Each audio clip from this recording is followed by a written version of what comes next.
નમસ્કાર વિદ્યાર્થી મિત્રો, ધોરણ 12 સંસ્કૃત પદ્ય સ્મૃતિ રસસુધા એનો પાર્ટ 2 શ્લોક નંબર 5 જોઈશું.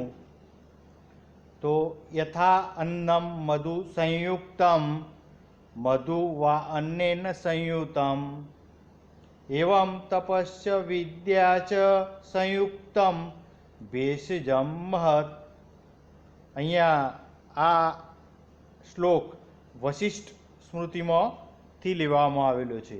તો યથા અન્નમ મધુ સંયુક્તમ મધુ વા અન્નેન સંયુક્તમ એવં તપસ્ય વિદ્યા ચ સંયુક્તમ ભેષજમ મહત. તો યથા એટલે જેમ, યથા એટલે જેમ. અહીંયા પહેલા અન્વય જોઈ લઈએ. યથા મધુ સંયુક્તમ અન્નેન વા અન્નેન સંયુક્તમ મધુ એવં ચ તપઃ સંયુક્તમ વિદ્યા મહત ભેષજમ. વધારાનો શબ્દ મૂકવાનો છે અસ્તિ. અસ્તિ એટલે છે. તો યથા, યથા એટલે જેમ, યથા એટલે જેમ. મધુ સંયુક્તમ, મધુ એટલે મધથી, સંયુક્તમ એટલે યુક્ત, જોડાયેલું. યથા મધુ સંયુક્તમ, જેમ મધથી યુક્ત. અન્નમ એટલે અન્ન, અન્નમ એટલે અન્ન, અનાજ.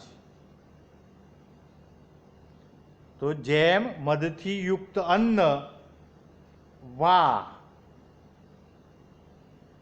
વા એટલે કે અથવા, કે અન્નેન સંયુક્તમ, અન્નેન એટલે અન્નથી, સંયુક્તમ ફરીથી શબ્દ આવ્યો યુક્ત મધુ એટલે મધ હોય છે. ફરીથી પ્રથમ લીટી, જેમ મધથી યુક્ત અન્ન કે અન્નથી યુક્ત મધ હોય. બંનેને વારાફરતી બદલી લેવાનું છે કે જેમ મધથી યુક્ત અન્ન હોય કે અન્નથી યુક્ત મધ હોય.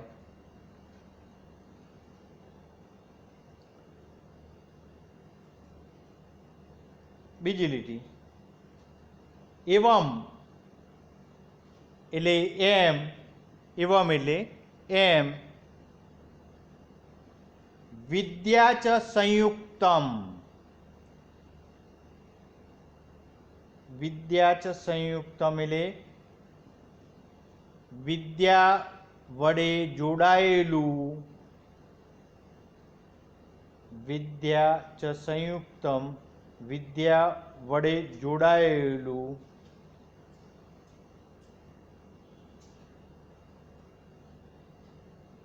તપસ્ય એટલે તપ, તપઃ તપ. મહત, મહત એટલે મહાન, મોટું, મહાન. ભેષજમ, ભેષજમ એટલે ઔષધ, દવા, ઔષધ દવા. તો મહત ભેષજમ એટલે મહાન ઔષધ છે. તો એવમ એટલે આમ વિદ્યા ચ સંયુક્તમ વિદ્યા વડે જોડાયેલું. તપ એટલે તપ.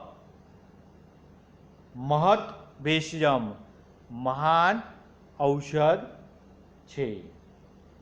તો ફરીથી ભાષાંતર જોઈ લેજો. જેમ મધથી યુક્ત અન્ન કે અથવા અથવા કે અન્નથી યુક્ત મધ હોય છે એવમ એમ વિદ્યા વડે જોડાયેલું તપ મહાન ઔષધ છે. તો આ રીતે ભાષાંતર કરવાનું છે. આ અહીંયા શબ્દો ભેષજમ શબ્દ ખાસ યાદ રાખવાનો કે ઔષધ દવા, તો એના માટે આ શબ્દનો ઉપયોગ થાય છે. શબ્દાર્થો તૈયાર ખાસ કરવાના, લખી દેવાના નોટબુકમાં અને એ રીતે તૈયાર કરવાના અને શ્લોક કંઠસ્થ કરવાનું, કારણ કે શ્લોક પૂર્તિ માટે 2 માર્ક્સની શ્લોક પૂર્તિ આવશે જ બોર્ડની પરીક્ષામાં, એ વખત એ ઉપયોગી થાય. હવે આપણે શ્લોક નંબર 6 જોઈશું. દુરાચારો હિ પુરુષો લોકે ભવતી નિંદતઃ દુઃખભાગી ચ સતતમ વ્યાધિતો અલ્પરાયુરેવ ચ. તો દુરાચારો હિ પુરુષો લોકે ભવતી નિંદિતઃ દુઃખભાગી ચ સતતમ વ્યાધિતો અલ્પ આયુરેવ ચ. આ શ્લોક પણ મનુસ્મૃતિમાંથી જ લેવામાં આવેલો છે. અહીંયા જે વાત કરી છે કે દુરાચારો, દુરાચારો એટલે દુષ્ટ આચરણ, ખરાબ વર્તન જે કરે છે, દુરાચારી. દુરાચારી એટલે દુરાચારી. દુરાચારી કેવો હોય કે જે ખરાબ વર્તન કરે, ખરાબ આચરણ કરે છે. સમાજમાં આવા દુરાચારી લોકો ઘણા બધા જોવા મળતા જ હોય છે. પરંતુ આપ ભલા તો જગ ભલા. આપણે સારા હોઈશું તો જગત સારું જ હોય છે. તો દુરાચારો હિ પુરુષો લોકે, લોકે એટલે સંસારમાં, ભવતી નિંદિતઃ નિંદા પાત્ર બને છે. અહીંયા અન્વય દુરાચાર પુરુષ હિ લોકે નિંદિતઃ ભવતી.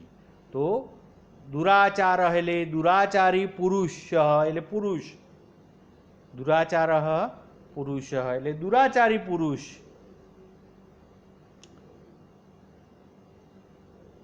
હિ એટલે જ લોકે નિંદિતઃ સંસારમાં નિંદાપાત્ર, ભવતી શબ્દ જે છે ભવતી એટલે બને છે. તો દુરાચારી પુરુષ જ સંસારમાં નિંદાપાત્ર બને છે.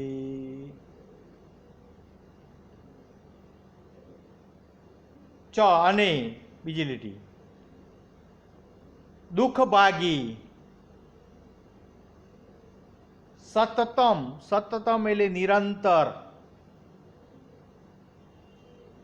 દુઃખ ભાગી એટલે દુઃખ પામનાર છે.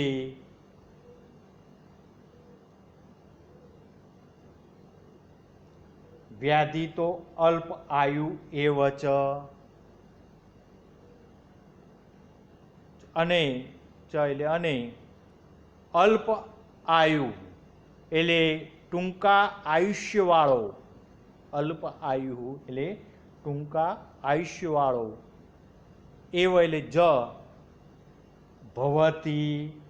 ફરીથી એનો એ ભવતી શબ્દ જે ઉપરની લીટીમાં આપેલો છે ફરીથી લેવાનું છે. ભવતી એટલે થાય છે.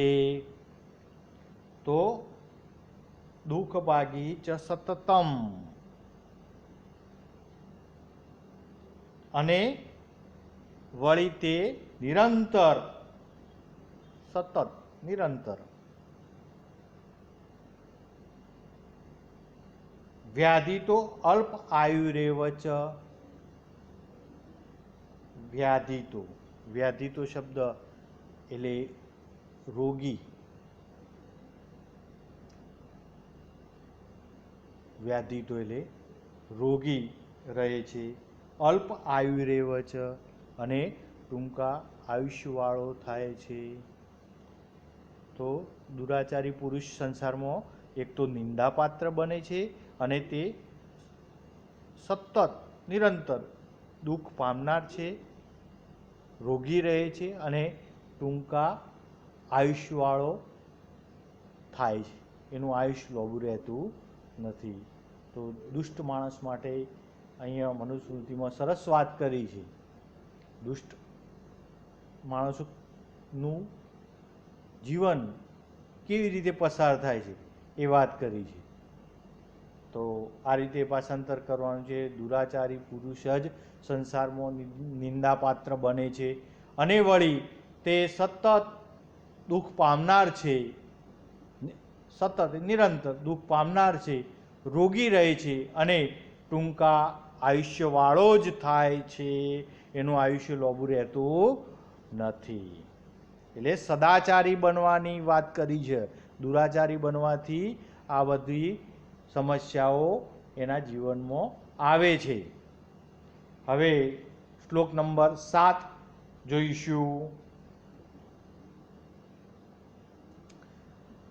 આચારાત ભવેત લભતે હાયુ આચારાત ઈપ્સિતા પ્રજા આચારાત ધનમ ક્ષયમ આચારો હન્યત લક્ષણમ. તો આચારાત લભતે આયુ, આયુ આચારાત લભતે આયુ આચારાત ઈપ્સિતા પ્રજા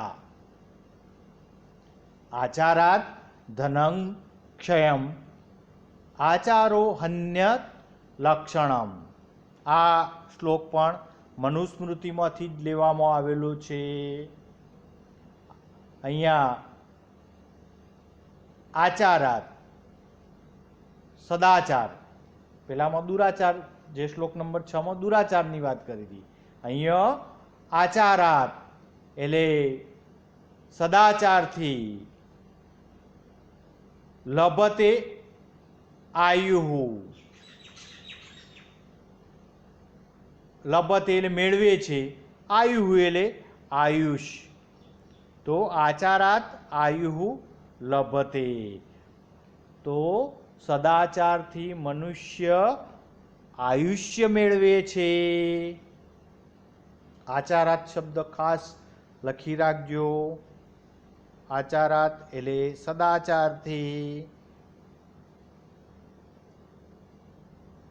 આયુહુ લભતે, મનુષ્ય આયુષ્ય મેળવે છે. મનુષ્ય શબ્દ મૂકી દેવાનો વધારાનો. તો આચારાત લભતે આયુહુ, તો સદાચારથી મનુષ્ય આયુષ્ય મેળવે છે. આચારાત ઈપ્સિતા પ્રજા, આચારાત એટલે સદાચારથી, આચારાત એટલે સદાચારથી, ઈપ્સિતા પ્રજા, તો ઈપ્સિતા એટલે ઈચ્છેલા સંતાનોની, ઈપ્સિતા પ્રજા, અહીંયા ઈપ્સિતા એટલે ઈચ્છેલા સંતાનોની, પ્રજા, પ્રજા એટલે પ્રજા, સંતાન, પુત્ર પૌત્રાદિ. વધારાનો શબ્દ મૂકી દેવાનો છે લભતે. લભતે એટલે મેળવે છે, પ્રાપ્તિ થાય છે. તો આચારાત ઈપ્સિતા પ્રજા, સદાચારથી ઈચ્છેલા સંતાનોની પ્રાપ્તિ થાય છે. બીજી લીટી,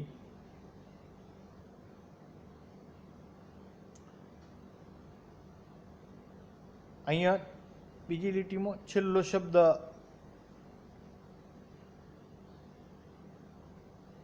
હન્યત લક્ષણમ,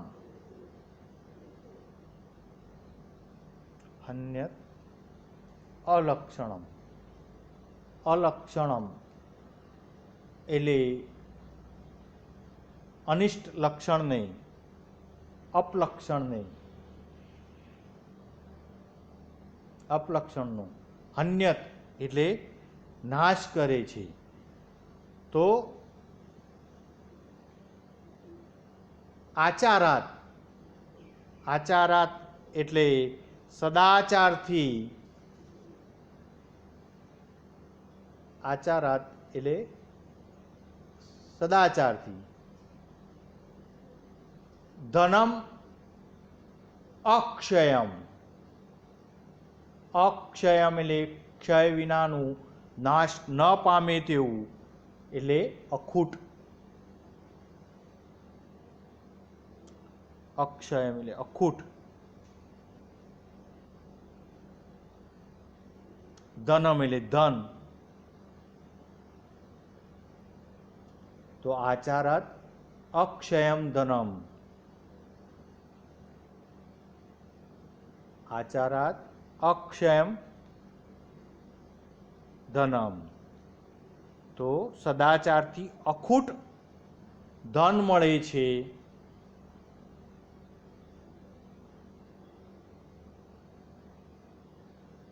સદાચારથી અખૂટ ધન મળે છે. અને આચારો હન્યત અલક્ષણમ, આચાર એટલે સદાચારથી, અલક્ષણમ અપલક્ષણ નો હંતી, હંતી એટલે નાશ કરે છે. હંતી એટલે નાશ કરે છે. સદાચાર અપલક્ષણનો નાશ કરે છે. અપલક્ષણ એ ખરાબ ટેવ છે અને એનો સદાચાર એ અપલક્ષણનો નાશ કરે છે. તો સદાચારથી મનુષ્ય આયુષ્ય મેળવે છે. સદાચારથી ઈચ્છેલા સંતાનોની પ્રાપ્તિ થાય છે. આપણા મૂળ જીવનમાં સંતાન, સારું સંતાન, સંસ્કારી સંતાન પ્રાપ્ત થાય તો જીવન ધન્ય ધન્ય થઈ જાય છે. આપણે જે મિલકત જે કમાતા હોય છે, ભેગું કરતા હોય છે, સંતાનો માટે જ ભેગું કરી છે. અને જો સંતાન ખરાબ પાકે તો આપણું જીવન, આપણો અંત પણ ખરાબ થાય છે. એટલે સંતાનોને સંસ્કારી બનાવવા અને સંસ્કારી બનાવવા માટે સદાચાર એનામાં આવે તેવો પ્રયત્ન કરવો, સદાચારી બને તેવો પ્રયત્ન કરવો. અને સદાચારી જો બનીએ તો ભગવાન અખૂટ ધન આપે જ છે અને આપણામાંથી અપલક્ષણનો પણ નાશ થાય છે. તો ફરીથી ભાષાંતર જોઈ લઈશું. સદાચારથી મનુષ્ય આયુષ્ય મેળવે છે. એક તો આપણું આયુષ્ય લાંબુ થાય. સદાચારથી ઈચ્છેલા સંતાનોની પ્રાપ્તિ થાય છે. ઈચ્છેલા સંતાનોની પ્રાપ્તિ થાય છે. સદાચારથી અખૂટ ધન મળે છે અને સદાચાર અપલક્ષણનો નાશ કરે છે. તો સદાચારથી મનુષ્ય આયુષ્ય મેળવે છે. સદાચારથી ઈચ્છેલા સંતાનોની પ્રાપ્તિ થાય છે. સદાચારથી અખૂટ ધન મળે છે અને સદાચાર અપલક્ષણનો નાશ કરે છે. તો આ રીતે અહીંયા શ્લોક નંબર 7 એ પણ કંઠસ્થ કરવાનું છે, ભાષાંતર કરવાનું છે, શબ્દો બધા યાદ રાખવાના છે. હવે છેલ્લો શ્લોક જોઈશું, શ્લોક નંબર 8. તો સર્વ પરવશમ દુઃખમ સર્વમ આત્મવશમ સુખમ એતદ વિદ્યાત સમાસેન લક્ષણમ સુખ દુઃખયોઃ. તો સર્વ પરવશમ દુઃખમ સર્વમ આત્મવશમ સુખમ એતદ વિદ્યાત સમાસેન લક્ષણમ સુખ દુઃખયોઃ. લક્ષણમ સુખ દુઃખયોઃ અહીંયા વાત કરી છે કે લક્ષણમ સુખ દુઃખયોઃ. તો મનુષ્ય અહીંયા સુખ કોને કહેવું અને દુઃખ કોને કહેવું, એ પ્રશ્નના અનેક પ્રકારે ઉત્તર આપી શકાય. સુખ કયું અને દુઃખ કયું. આમ તો સુખ અને દુઃખ ગાડાના પૈડા જેવું છે. સુખ આવે, દુઃખ આવે. સુખ એ અલ્પ સમય માટે મળતું હોય છે, દુઃખ નિરંતર રહેતું હોય એવું બધાની માન્યતા હોય છે, પણ એ માન્યતા ખોટી છે. તો સુખ કોને કહેવું અને દુઃખ કોને કહેવું, એ પ્રશ્નના અનેક પ્રકારે ઉત્તર આપી શકાય છે. અહીં સુખ અને દુઃખનું સ્વરૂપ બતાવતા જણાવ્યું છે કે જે કાર્ય પોતાને આધીન હોય તે કાર્ય સુખ છે, અને જે કાર્ય પારકાને આધીન હોય તે કાર્ય દુઃખ છે. આથી જો માણસ સર્વદા સુખી રહેવા ઈચ્છતો હોય તો તેણે પોતાના કાર્યોમાં સ્વાધીન રહેવું જોઈએ, પરાધીન નહીં. પરાધીન વ્યક્તિને દુઃખ જ દુઃખ હોય છે. બીજા ઉપર આશરો રાખનારને હંમેશા દુઃખ જ દુઃખ હોય છે, જ્યારે સ્વાધીન વ્યક્તિને સુખ જ સુખ હોય છે. આજે નાની નાની બાબતોમાં પણ માણસ પરાધીન બની ગયો છે. એ કારણે દુઃખ દૂર થતું નથી. આથી દરેકે સ્વાધીન થવાનો પ્રયત્ન કરવો જોઈએ કે જેથી સુખની પ્રાપ્તિ થઈ શકે. એટલે સ્વતંત્ર બની અને કર્મ કરવું જોઈએ. ગુલામ અને સ્વાશ્રય એટલે આઝાદી, પરાશ્રય એટલે ગુલામી અને સ્વાશ્રય એટલે આઝાદી. તો અહીંયા ગુલામમાંથી આઝાદી પ્રાપ્ત કરવી જોઈએ અને એના માટે કર્મ કરવું જોઈએ. આળસુ વ્યક્તિઓ હંમેશા પરાધીન બનતા હોય છે. તો સરસ મજાની આ શ્લોકમાં વાત કરેલી છે.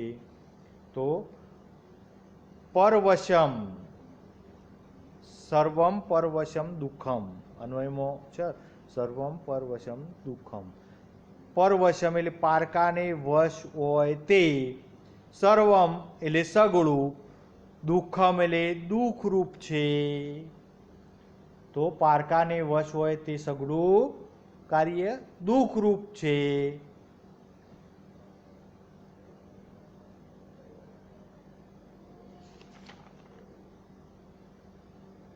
સર્વમ આત્મવશમ સુખમ, સર્વમ આત્મવશમ સુખમ. તો આત્મવશમ એટલે પોતાને વશ હોય એવું સર્વમ એટલે સર્વ કાર્ય, સુખમ એટલે સુખરૂપ છે. સર્વમ આત્મવશમ સુખમ, પોતાને વશ હોય એવું સર્વ કાર્ય સુખરૂપ છે. તો અહીંયા પહેલી લીટી આ રીતે જોવાની છે કે પારકાને વશ હોય તે સગળું દુઃખરૂપ છે. જે કાર્ય કરતા હોય ને પારકાના આધીન જ રહીને કરવું પડતું હોય એ બધું દુઃખરૂપ છે. અને આત્મવશમ સર્વમ સુખમ, પોતાને વશ હોય તે સર્વ કાર્ય સુખરૂપ છે. બીજી લીટી સુખ દુઃખયો, સુખ અને દુઃખના એતદ, પહેલો શબ્દ બીજી લીટીનો એતદ એટલે આ, લક્ષણમ લક્ષણ, સમાસેન એટલે ટૂંકમાં, વિદ્યાત વિદ્યાત એટલે જાણવા જોઈએ, વિદ્યાત એટલે જાણવા જોઈએ. તો સુખ દુઃખયો, સુખ દુઃખયો એટલે સુખ અને દુઃખના, એતદ એટલે આ, લક્ષણમ એટલે લક્ષણને, લક્ષણમ એટલે લક્ષણને, સમાસેન એટલે ટૂંકમાં સંક્ષેપમાં, વિદ્યાત એટલે જાણવા જોઈએ. ફરીથી ભાષાંતર જોઈ લઈએ. સર્વ પરવશમ દુઃખમ, પારકાને વશ હોય તે સગળું કાર્ય દુઃખરૂપ છે. સર્વમ આત્મવશમ સુખમ, પોતાને વશ હોય એવું સર્વ કાર્ય સુખરૂપ છે. સુખ દુઃખયો એતદ લક્ષણમ સમાસેન વિદ્યાત. સુખ અને દુઃખના આ લક્ષણને સંક્ષેપમાં જાણવું જોઈએ. તો અહીંયા આ રીતે 8 શ્લોકો કંઠસ્થ કરવાના છે અને ભાષાંતર તૈયાર કરવાનું છે. સાથે સાથે એના વિકલ્પો પણ આપેલા છે સ્વાધ્યાયમાં. સ્વાધ્યાય કાર્ય લખવાનું છે, પછી ટૂંકા પ્રશ્નો, વિકલ્પો ટાઈપના પ્રશ્નો પણ વોટ્સઅપ ગ્રુપમાં મોકલવામાં આવશે, એ પણ લખવાનું છે. અહીંયા સ્વાધ્યાયના જે શ્લોક પૂર્તિના શ્લોકો પણ ખાસ, જે 4 શ્લોક આપેલા છે તો ખાસ અગત્યના છે, એ ખાસ તૈયાર કરવાના. અહીંયા સ્વાધ્યાયમાં વિદ્યાર્થી મિત્રો જોઈ લો, અધર્મેણ ઇત્યદે તાવત કિમ પશ્યતિ, 4 વિકલ્પો આપેલા છે. તો અધર્મેણ ઇત્યદે તાવત, અધર્મથી પહેલા તો શું જુએ છે? તો ભદ્રાણી કલ્યાણ, ભદ્રાણી શબ્દ આવશે. વેદાભ્યાસો હિ ખાલી જગ્યા, વેદોનો અભ્યાસ કેટલા પ્રકારનો છે? તો એ વિકલ્પોમાં જોઈ લો, 5, 2, 3, 4. તો પંચદા એટલે 5. આચાર કિમ હંતિ, તો આચારા, અહીંયા શબ્દ આપણે શ્લોક નંબર 7માં આવી ગયો. તો સદાચારથી શાનો નાશ થાય? અલક્ષણમ, એટલે અલક્ષણનો નાશ થાય, અનિષ્ટ લક્ષણ, ખરાબ લક્ષણો એનો નાશ થાય છે. અક્ષયમ ધનમ કસ્માત લભ્યતે, તો આચારાત. સર્વમ આત્મવશમ, તો સુખમ, સુખ પોતાને જ વશ હોય છે. આપણે દુઃખી જાતે જ થઈએ છીએ, બાકી ભગવાને તો બધું સુખ જ આપ્યું છે, પણ આપણે હાથે કરીને દુઃખને પ્રાપ્ત કરવા માટે દોડતા હોઈએ છીએ. અજ્ઞાનતા છે. પછી ટૂંકા પ્રશ્નો છે કે ત્રય નામ ધારકા સંતિ, કયા 3 માત્ર નામને ધારણ કરે છે? તો ય કાષ્ટમય હસ્તિ, ચર્મમય મૃગ, અનદ્યાન વિપ્ર ચ સંતિ, એતે ત્રય નામ ધારકા સંતિ. મહદ ભેષજમ કિમ અસ્તિ, તો મોટું ઔષધ કયું છે? તો તપસા સંયુક્તમ વિદ્યા મહદ ભેષજમ અસ્તિ. દુઃખ ભાગી કહ અસ્તિ, તો દુઃખ ભાગી કહ અસ્તિ, તો દુરાચાર પુરુષ સતતમ દુઃખ ભાગી અસ્તિ. દુરાચારી માણસ જ સતત દુઃખી હોય, એટલે આપણે સદાચારી બનવાનો ખાસ તો પ્રયત્ન કરવાનો. જીવનમાં સદાચારી બનશું તો સુખ જ સુખ છે. આચારાત કિમ લભતે, તો સદાચારથી શું પ્રાપ્ત થાય? તો એક તો આયુષ્ય, આચારાત આયુ, ઈપ્સિતા પ્રજા, ઈચ્છેલા સંતાનો. અક્ષયમ ધનમ ચ લભતે, સર્વ પરવશમ કિમ અસ્તિ, તો સર્વ પરવશમ દુઃખમ અસ્તિ. દુઃખ, જે કાર્યથી હંમેશા દુઃખ જ પ્રાપ્ત થાય છે, બીજાના વશમાં રહેવું એનાથી દુઃખ જ પ્રાપ્ત થાય છે. પછી માતૃભાષામાં વિગતે ઉત્તરો આપવાના છે. અધર્મથી વર્તનાર પુરુષની છેવટે શી ગતિ થાય છે?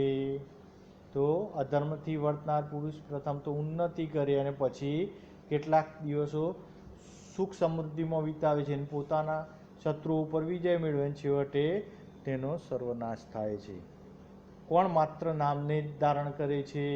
તો લાકડાનો બનેલો હાથી, ચામડે મઢેલું હરણ અને વેદો તથા વેદાંગો ન ભણેલો હોય તેવો બ્રાહ્મણ. આ ત્રણેય માત્ર નામને ધારણ કરે છે. કેવો પુરુષ અલ્પાયુ બને છે? તો દુષ્ટ આચરણવાળો પુરુષ જગતમાં નિંદાપાત્ર, સતત દુઃખી, રોગી અને અલ્પાયુ બને છે. માણસ કયા કારણે સતત દુઃખ ભોગવે છે? તો માણસ દુરાચારના કારણે સતત દુઃખ ભોગવે છે. પછી સમીક્ષાત્મક નોંધ લખવાની છે, જોડકો જોડવાનો છે અને શ્લોક પૂર્તિ પણ લખવાની છે અને તૈયાર કરવાનું છે. તો વિદ્યાર્થી મિત્રો, આ રીતે સરસ રીતે તમે આ શ્લોકો કંઠસ્થ કરજો. સ્વાધ્યાય સંપૂર્ણ લખવાનું છે તે લખી દેજો અને વધારાના MCQ પ્રશ્નો પણ વોટ્સઅપ ગ્રુપમાં મોકલવામાં આવશે, એ પણ લખવાના છે. તો જય સચ્ચિદાનંદ. અહીંયા આપણે આ પાઠ પૂરો કરીએ છીએ.